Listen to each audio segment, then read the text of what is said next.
1993년 진도에서 대전으로 팔려갔던 강아지가 자기 집으로 돌아온 이야기가 뉴스에 크게 나온 적이 있습니다. 300km나 되는 그 먼 거리를 이 강아지가 찾아왔다 해가지고 지금도 진도에 가면 그 기념비가 서 있고 역시 진돗개는 달라 뭐 이런 이야기가 한동안 회자된 적이 있습니다. 동물들 중에는 가끔 이렇게 귀소 본능을 갖고 있는 동물들이 있습니다. 대표적으로 연어 같은 물고기는 자기가 부화한 그 아래서 부화한 그 자리로 돌아간다고 그러죠. 먼 바다까지 갔다가 장성한 다음에 다시 자기가 처음 태어났던 그곳으로 돌아가는 이런 귀소 본능을 가지고 있다고 합니다. 사람들은 어떨까요? 사람들의 마음속에도 고향으로 돌아가고 싶은 마음들이 다 있는 것 같아요. 제 주위에도 저 외국으로 가서 꽤 괜찮은 삶을 살고 있는 분들이 몇 분 계시는데 가끔씩 이야기를 하다 보면 이제 나이 드니까 다시 한국으로 오고 싶다 이런 얘기를 하는 분들을 많이 보았습니다. 이번 추석 때 많은 분들이 고향을 찾아 아마 이동하셨을 것 같습니다. 갔다 오신 분도 계시고 아직 고향에 계신 분도 계시고 어쩌면 여기가 고향이어서 다니러 오신 분들도 계실 겁니다. 국토교통부에서 추석 전에 예상한 걸 한번 봤더니 올해는 3,017만 명이 이동할 거다. 뭐 이렇게 아주 어마어마한 인구가 이렇게 고향을 찾아 이동할 거란 얘기를 들어보았습니다. 그래도 요즘은 다 자기 차들이 있어갖고 좀 밀리긴 하지만 그래도 고향 가는 게 그렇게 힘들진 않은 것 같습니다. 그런데 제가 대학생 때쯤 이때만 해도 고향 한번 가려면 굉장히 힘들었던 것 같아요. 그 서울역에 가서 기차표를 예매하는 것도 정말 줄을 길게 서야 되고 또 표가 없는 사람 고속터미널로 가면 한 3시간, 4시간 줄 서면 겨우 차를 탈 수 있었던 것 같습니다. 지금도 기억나는데 한 번은 이렇게 차표도 못 구하고 뭐 또 갔다 오면 돈도 많이 들고 하니까 고향에 안 가고 기숙사에 머문 적이 있습니다. 근데 추석이라고 그 밥 해주는 분들이 다 추석 새로 가고 나니까 기숙사에서 밥이 안 나오는 거예요. 밖에 나가봤더니 가게마다 다 문 닫았어요. 그래서 추석날 쫄쫄 굶었던 기억이 납니다. 저보다 한 10년, 20년 선배님들은 고향 가기가 더 어려웠던 그런 시간들을 보냈을 거예요. 특별히 그 월남하신 분들, 북한에 고향을 두고 월남하신 분들은 고향으로 돌아가지 못하는 그 아픔을 굉장히 힘들게 보냈을 겁니다. 또 산업화 그 시대에 고향을 떠나 막 서울에 일하러 왔던 많은 분들이 명절이나 이럴 때 고향에 잘 못 가면서 굉장히 힘들어했던 그런 이야기들을 많이 들어보았습니다. 그분들이 힘드니까 막 노래를 지어서 불렀는 그 중에 유행가 중에도 보면 고향과 관련된 노래들이 굉장히 많아요. 고향이 그리워도 못 가면 신세 뭐 이런 노래도 있고요. 나훈아가 불렀던 머나먼 남쪽 하늘 아래 그리운 고향 뭐 이런 노래도 있습니다. 타양살이 몇 해는가 뭐 이런 고향은 못 가고 막걸리 한 잔 받아놓고 이런 노래 부르면서 슬픔을 달랬던 분들이 많이 있었습니다. 요즘 우리나라에 와 있는 외국인 노동자들이나 다문화 가정의 식구들도 비슷한 아픔을 느낄 것 같습니다. 그들이 느끼는 아픔이 이런 거죠. 하나는 그리움이고 또 하나는 외로움이에요. 고향을 생각하면 그립고 여기를 생각하면 외롭죠.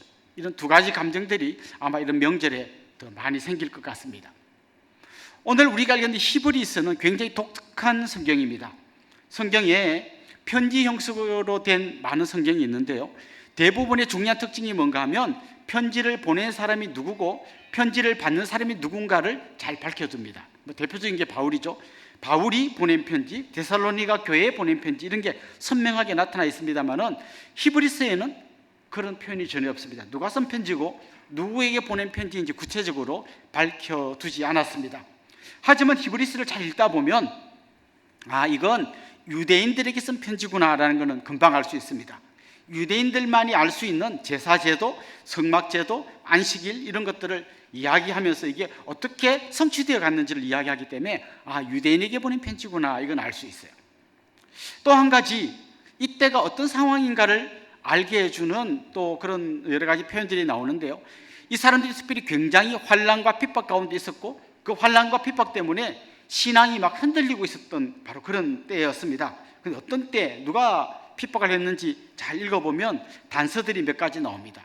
예를 들면 너희들이 지금 고생을 하고 있긴 하지만 피 흘리기까지는 고난당하지 않는다. 다시 말하면 그때는 순교를 당할 정도의 핍박이 있었던 건 아니었어요. 대신에 이런 표현이 나옵니다. 히브리서 10장 34절에 보면 너희가 갇힌 자를 동정하고, 그 빨간 글자로 된 거 한번 읽어볼까요? 너희 소유를 빼앗기는 것도 기쁘게 당한 것은 더 낫고 영구한 소유가 있는 줄 알미라. 여기 보면 너희 소유를 빼앗긴다는 표현이 나오잖아요. 이때가 언제일까? 소유를 빼앗기고 고향에서 추방됐던 때, 아마 클라우디우스 황제 때가 아닐까 많은 분들이 그렇게 추측을 합니다. 그때 많은 그리스도인들이 자기 모든 소유를 다 빼앗기고 고향에서 추방된 그런 이야기들이 많이 나오기 때문입니다. 그러니까 특별히 히브리서는 환난당한 자들을 위로해 주는 말씀인데, 히브리서 11장은 어떤 말씀인가 하면 환난을 이겨내고 승리한 사람들의 이야기를, 여러 믿음의 사람들을 소개하면서 여러분 보십시오, 우리 선배들도 이렇게 다 고생했는데 잘 이겨내고 믿음 지켰습니다. 여러분도 믿음 잘 지킵시다. 이걸 이야기하는 거죠. 그 중에서 오늘 본문에 나오는 아브라함, 이삭, 야곱의 이야기가 나오는데, 이 사람들의 중요한 특징 중에 하나가 뭔가 하면 고향을 떠난 사람들이라는 거예요. 그래서 고향을 잃어버린 성도들에게, 여러분 고향 잃어버리고 쫓겨나서 방랑한다고 힘들어하고 그러신다고 믿음 떠나면 안 됩니다. 여러분이 존경하는 아브라함, 이삭, 야곱도 고향을 떠나 살던 사람들입니다. 이 이야기가 오늘 본문의 중요한 내용입니다. 사실 성경에는 고향을 떠나 살면서 고향을 그리워한 사람들의 이야기가 굉장히 많이 나옵니다. 여러분 잘 아시는 이스라엘 백성들이 애굽에서 종살이 할 때 생각해 보십시오. 그들의 조상들이 살던 가나안 땅으로 빨리 돌아가고 싶은 마음들이 얼마나 많았겠습니까? 날마다 그 강제 노동에 시달리면서 언젠가 우리도 고향에 돌아가서 자유인이 될 거야, 그런 꿈을 갖고 살았던 많은 사람들이 있었죠. 나중에 이스라엘, 유다 나라가 망하고 바벨론의 포로로 끌려간 사람들, 그들이 그 바벨론 강가에서 눈물을 흘리면서 강제 노동을 하던 그때 그들의 유일한 소망이 있다면 고향으로 돌아가는 것이었습니다. 그런데 성경을 잘 읽어보면 그들이 돌아가고 싶어 했던 고향이 있었는데, 그 자기들이 돌아가고 싶었던 고향 너머에 진짜 잃어버렸던 고향이 있음을 성경이 이야기합니다. 거기가 어딜까요? 한마디로 말하면 에덴 동산입니다. 그들이 에덴 동산에서 하나님과 함께 교제했는데 아담 하와가 범죄하면서 에덴 동산에서 추방되었습니다. 다시는 에덴 동산에 들어가지 못하도록 하나님께서 스럽들을 시켜가지고 두루도는 화영검으로 그 에덴 동산을 막아버렸잖아요. 그들이 진짜 잃어버린 고향은 에덴 동산이었어요. 근데 그 에덴 동산이 왜 그들이 돌아가고 싶은 진짜 고향이 되었나 하면, 거기에는 정말 사시사철 아름다운 꽃들과 또 맛있는 과일이 막 주렁주렁 달리는 그것 때문이 아니라, 거기에 바로 자기들의 아버지 하나님이 계셨기 때문이죠. 자, 어쨌거나 오늘 본문도 그런 관점에서 읽어야 잘 이해가 되는 말씀입니다. 오늘 본문에는 아브라함 이야기가 제일 먼저 나오는데요, 아브라함이 믿음의 사람으로 하나님께 부름받으면서 첫 번째 했던 게 뭔가 하면 고향을 떠나는 거였어요. 아브라함이 살던 고향이 원래 갈대아 우르라는 지역입니다. 이 갈대아 우르는 흔히 메소포타미아라고 부르는 그 지역 안에 있는데요, 티그리스 강과 유프라테스 강 중간에 있는 데입니다. 옆에 아주 중요한 강들이 흐르고, 그러다 보니까 땅이 비옥하고 농사가 잘 되고, 또 그 강을 따라서 많은 사람들이 물고기도 잡고 강을 따라 무역도 하면서 굉장히 번성했던 동네가 갈대아 우르라는 곳입니다. 그런데 하나님께서 그 길을 떠나서 하나님이 지시한 땅으로 가라고 했는데 거기가 바로 가나안 땅이었어요. 요즘으로 말하면 저 강남 한복판에서 번쩍번쩍한 동네에 살던 아브라함을 떠나가지고 저 시골 아무것도 없는 산골 벽촌으로 보낸 이야기가 아브라함 이야기의 첫 시작입니다. 자, 그러니까 아브라함도 고향으로 돌아가고 싶은 마음이 있지 않았겠습니까? 우리 생각에, 우리 주위에도 보면 저 서울 같은 데 살다가 화성으로 오신 분들의 유일한 꿈 중에 하나가 뭔가 하면 화성 탈출이에요. 나도 언젠가는 이 화성을 탈출해서 서울로 돌아갈래, 뭐 이런 얘기 하는 분들 많이 있습니다. 자, 그런데 그렇다면 아브라함도 그때 이런 마음 아니었을까요? 나도 고향으로 돌아가서 옛날에 그 번성했던 그 땅에 살고 싶어, 그런 마음이 있지 않았겠어요? 나의 살던 고향은 갈대아 우르, 티그리스 강과 유프라테스 강이 흐르는 문명의 중심지, 막 그런 노래를 불렀을 것 같지 않습니까? 그런데 오늘 본문을 읽어보면 전혀 다른 이야기가 나옵니다. 15절 16절 한번 봅시다. 그들이 나온 바 본향을 생각하였더라면 돌아갈 기회가 있었으려니와 그들이 이제는 더 나은 본향을 사모하니 곧 하늘에 있는 것이라. 아브라함과 그의 자녀들은 더 나은 본향을 사모했는데 그 본향이 어딘가 하면 하늘에 있는 것이라, 이렇게 이야기하는 거죠. 그러니까 우리가 흔히 말하는 저 천국에 돌아갈 그날을 사모하면서 그들은 삶을 영위하고 있었다는 것이죠. 왜 고향에 돌아가고 싶었겠습니까? 거기에 복숭아꽃, 살구꽃, 아기 진달래가 피기 때문이 아니라 고향에 부모님이 계시기 때문에 우리가 고향으로 돌아가고 싶어 하잖아요. 마찬가지로 아브라함은 12진주문이 있고 길바닥이 다 황금으로 되어 있는 그곳을 그리워한 게 아니라 하나님께서 두 팔 벌리고 있는 영원한 천국에 돌아갈 날을 꿈꾸고 있었다는 거죠. 아담과 하와가 범죄함으로 잃어버렸던 고향, 그 고향으로 다시 돌아갈 날을 꿈꾸고 있었다는 것입니다. 그러니까 단지 연어가 귀소 본능 때문에 자기 났던 곳으로 돌아가는 그런 식의 그리움이 아니었던 거죠. 그는 정말 하나님 아버지의 품에 안기고 싶어 했습니다. 나를 만드신 분, 내 인생의 설계도를 가지신 분, 나에 대해서 가장 잘 아시는 분, 나를 누구보다 가장 사랑하시는 분, 나를 향해 너는 내 것이라 말씀하시는 그 하나님께로 돌아가고 싶은 간절한 마음이 있었던 거죠. 그런데 이 아브라함의 이야기를 읽다 보면 약간 찜찜한 표현이 나오는데요, 13절 한번 보십시오. 이런 말씀이 나옵니다. 이 사람들은 다 믿음을 따라 죽었으며 약속을 받지 못하였을 때 그것들을 멀리서 보고 환영하며 또 땅에서는 외국인과 나그네임을 증언하였으니. 여러분 잘 보십시오. 이런 말씀입니다. 이 사람들은 믿음으로 하나님 주실 영원한 성을 바라보고 있었는데 거기에 어떤 표현이 나오는가 하면 약속을 받지 못하였다, 이런 표현이 나옵니다. 약간 뭔가 찜찜하죠? 자, 이게 이런 말이죠. 아담과 하와가 에덴 동산에서 추방된 다음에 다시는 인간들이 하나님 앞으로 나아갈 수 있는 길을 찾을 수가 없었습니다. 인간들의 힘으로는 다시는 하나님 앞에 갈 수가 없었어요. 그런데 우리는 어떻게 하나님 앞에 갈 확신을 갖고 있습니까? 하나님께서 길 잃어버린 우리를 위해서 자기 아들을 보내주셨어요. 예수님을 보내셔서 그 예수님이 우리 손을 잡고 아버지 앞으로 이끌어 가시는 놀라운 은혜를 주셨어요. 그래서 예수님이 이 땅에 오셔서 당당하게 선포하셨습니다. 내가 곧 길이요 진리요 생명이니 나로 말미암지 않고는 아버지께로 올 자가 없느니라, 당당하게 말씀하셨어요. 자, 그런데 우리는 이 예수님에 대해서 너무나 확실하고 구체적으로 잘 알고 있습니다. 그런데 아브라함이나 이삭이나 야곱은 아직 예수님이 오시기 전에 살던 사람이기 때문에 이 사람들은 우리가 아는 것처럼 선명한 복음을 안 게 아니라 좀 약간 희미한 복음을 안 거죠. 앞으로 오실 예수님을 그들은 기다리고 있었고 앞으로 오실 메시아 때문에 결국은 자기들이 하나님 앞에 영원한 천국에 갈 것을 알고 있었던 거죠. 우리보다 희미하게 알았음에도 불구하고 그들은 간절히 사모하고 그 천국을 기다리고 환영했다는 것이 오늘 본문의 내용인 겁니다. 그렇습니다. 결국 우리는 영원한 아버지의 집으로 돌아갈 분명하고 확실한 예수 그리스도라고 하는 길을 알고 있고 그 주님과 함께 주님 앞으로 돌아가게 될 겁니다. 아마 여러분, 우리는 지금 다 젊고 팔팔한 것 같지만 언젠가 주님이 우리를 부르실 날이 있을 겁니다. 그때 중요한 게 있는데요, 13절에 이렇게 말씀합니다. 이 사람들은 다 믿음을 따라 죽었으며. 믿음을 따라 죽었으며. 여러분, 믿음을 따라 사는 것도 굉장히 중요하지만 믿음을 따라 죽는 것도 굉장히 소중한 겁니다. 사실 한 사람이 사랑하는 가족이 가까이 있다가 돌아가시면요, 그 슬픔과 아픔은 어떤 말로도 위로가 잘 안 됩니다. 그런데 보통 사람들에게 죽음은 절망이에요. 죽음이라는 문을 열면 천길 낭떠러지가 있는 것처럼 느껴집니다. 그래서 가족들이 떠나가면 그렇게 슬픈 거죠. 그런데 성도들에게 죽음은 전혀 다른 의미입니다. 죽음이라는 문을 열면 거기에 고향이 기다리고 있습니다. 그래서 죽음은 고향으로 들어가는 문이라고 할 수 있습니다.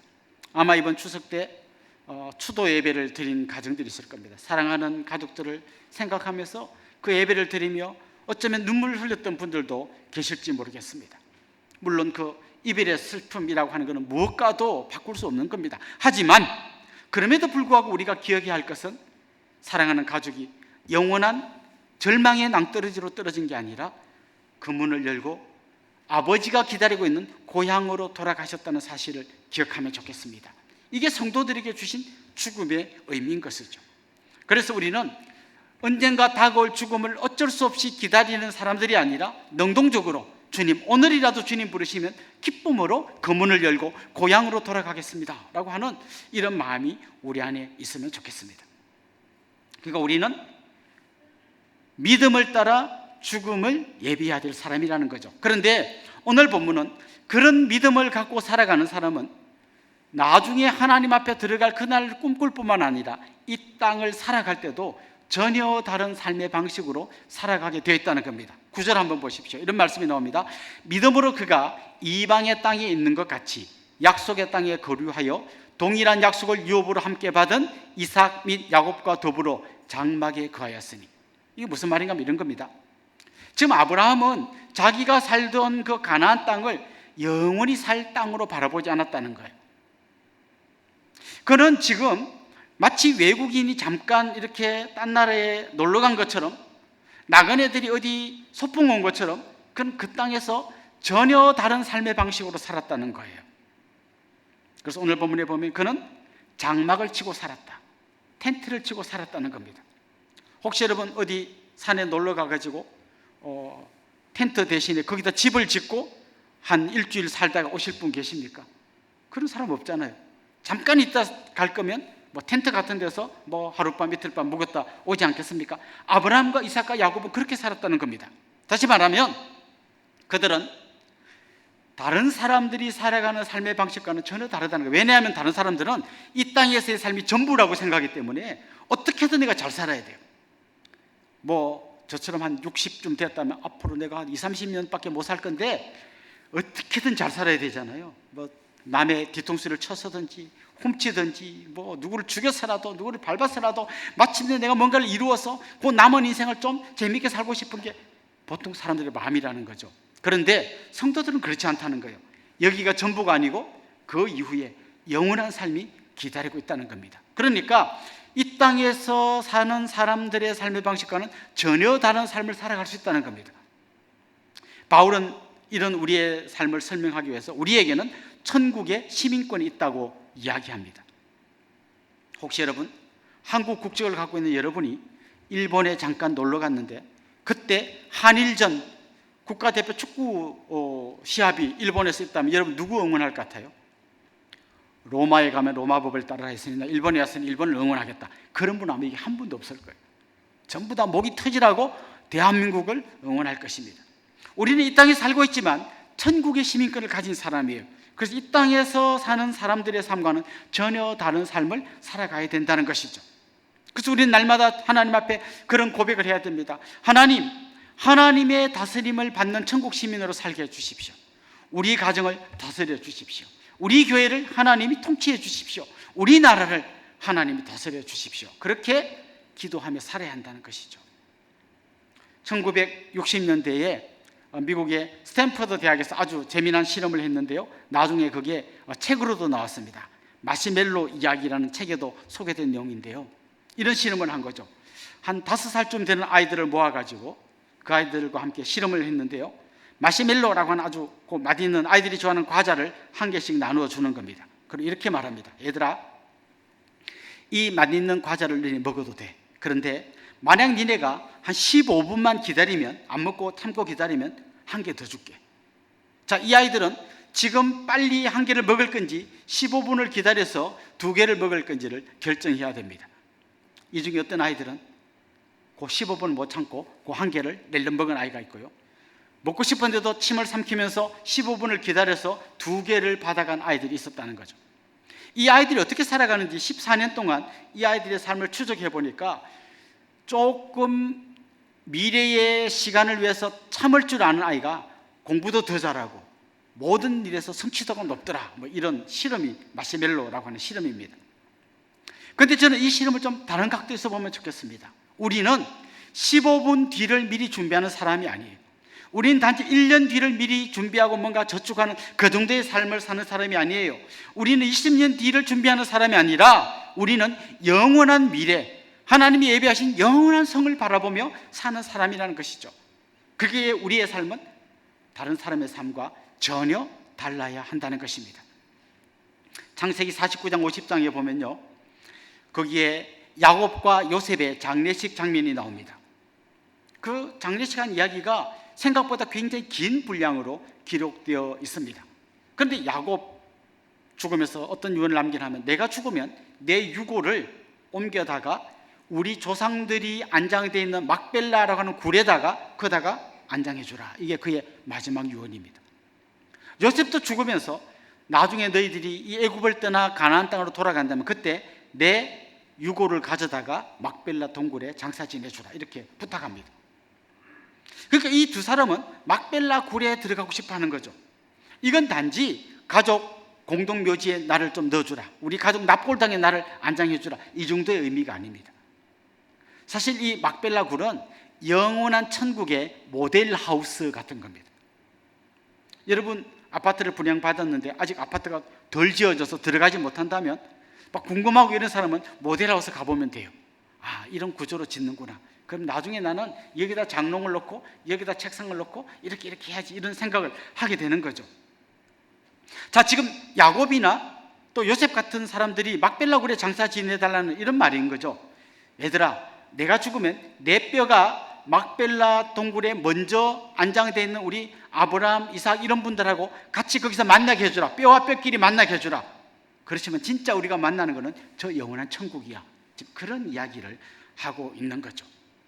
그러니까 그들은 지금 이 땅에서의 어떤 삶 너머에 있는 영원한 천국을 바라보면서 이 땅 사람들이 살아가는 삶의 방식과 전혀 다른 삶을 살아갈 수가 있었던 것입니다.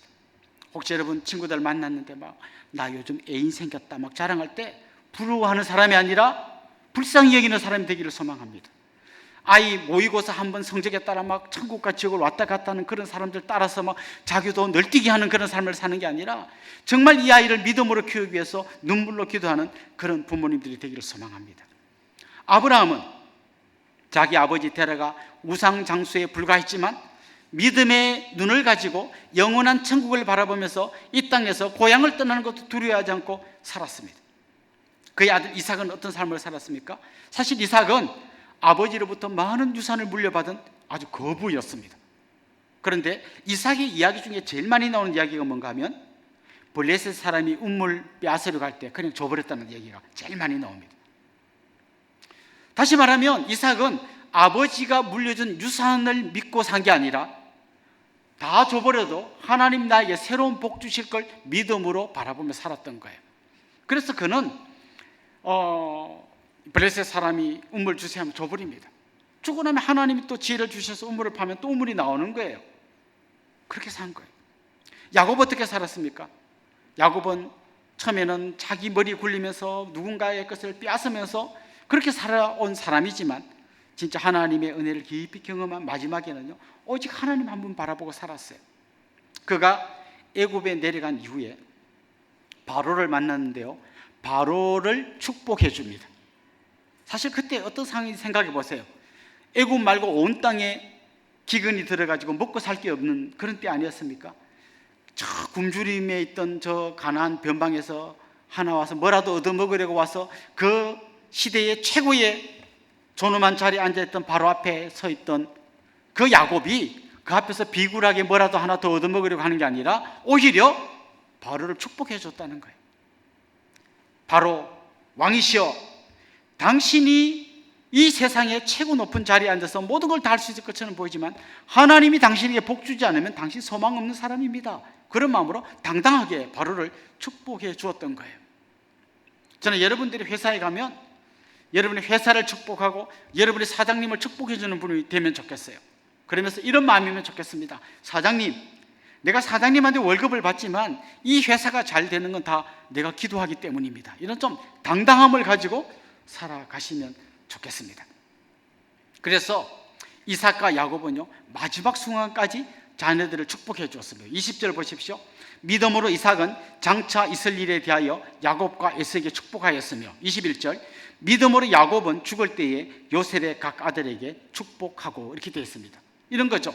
야곱이 요셉의 아들들에게 축복해 줍니다. 얘들아, 니네 아버지가 국무총리니까 니네 아버지 뺑 믿고 니네들은 잘 살 수 있을 걸로 착각하지 마. 니네들은 하나님이 주시는 복을 받아야 잘 살 수 있는 사람들이야. 그는 마지막까지 이렇게 축복해 준 거죠. 자, 결국 저는 이렇게 생각합니다. 우리가 우리 자녀들에게 물려줘야 할 가장 소중한 유산은 아파트가 아니라, 무슨 큰 땅이 아니라 바로 천국 시민권이라는 거예요. 정말 우리 자녀에게 내가 땅과 아무것도 못 물려줘도 천국 시민권을 물려줄 수 있다면 우리 자녀는 가장 복된 삶을 사는 거예요. 그 아이들에게 영원한 하나님 나라의 자녀된 특권을 물려줄 수 있다면 그게 가장 복된 삶이라는 것이죠. 사랑하는 성도 여러분, 이제 명절을 보내면서 아마 여러분 안에 고향으로 돌아가고 싶은 마음들이 좀 있었고 실제로 갔다 온 분들도 계셨을 겁니다. 그런데 여러분 기억하십시오. 우리의 진짜 고향은 바로 저 영원한 아버지의 집입니다. 그래서 우리는 그 아버지의 집을 소망하는 천국 시민으로서 이 땅에서 당당하게 살아갈 뿐만 아니라 우리 자녀들에게 이 천국의 시민권을 물려주는 그런 복된 인생을 살아갈 수 있기를 주님의 이름으로 축원합니다.